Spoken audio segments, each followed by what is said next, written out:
Hi అండి. ఈరోజు సీమ వంకాయ కర్రీ ఎలా చేసుకోవాలో చూపిస్తాను. ఆనియన్, టమాటా, వంకాయ ఈ విధంగా కట్ చేసి పెట్టేసుకోవాలండి. ప్యాన్లో ఆయిల్ వేసేసి దాంట్లో ఆనియన్ వేసేసుకొని బాగా వేపేసుకోవాలి. ఇది అల్లం, వెల్లుల్లి, కొబ్బరి, ధనియాలు, చెక్క, లవంగం, ఇంకా పల్లీలు పేస్ట్ అండి, మసాలా పేస్ట్. అది కూడా వేసి దాంట్లో టమాటా కూడా వేసి బాగా వేపేసుకోవాలి, పచ్చివాసన పోయేటట్టు. వేపుకున్నాక దాంట్లోనే పసుపు, కారం, రాళ్ళుప్పు వేసుకోవాలి. రాళ్ళుప్పు హెల్త్కి చాలా మంచిది. ఇది కూడా పచ్చివాసన పోయేదాకా బాగా వేపేసుకోవాలండి. మన కలర్ చూసారా ఎంత బాగుందో.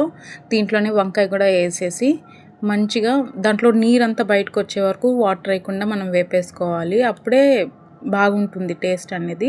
మనకి టెక్స్చర్ ఎట్లుండాలి అనేది దాన్ని బట్టి వాటర్ వేసుకొని మంచిగా లో ఫ్లేమ్లో ఉడకబెట్టుకోవాలి. ఆయిల్ చూసారా ఇట్లా ఆయిల్ పైకి వచ్చి దాకా ఉడకబెట్టుకోవాలి. మనకి ముక్క కూడా బాగా ఉడికిపోయింది. లాస్ట్ అండ్ ఫైనల్గా కొత్తిమీర వేసుకొని దింపేసుకోవడమే. కర్రీ అయితే ఎమ్మీగా ఉంటుంది. నచ్చిందా? నచ్చితే ప్లీజ్ సబ్స్క్రైబ్.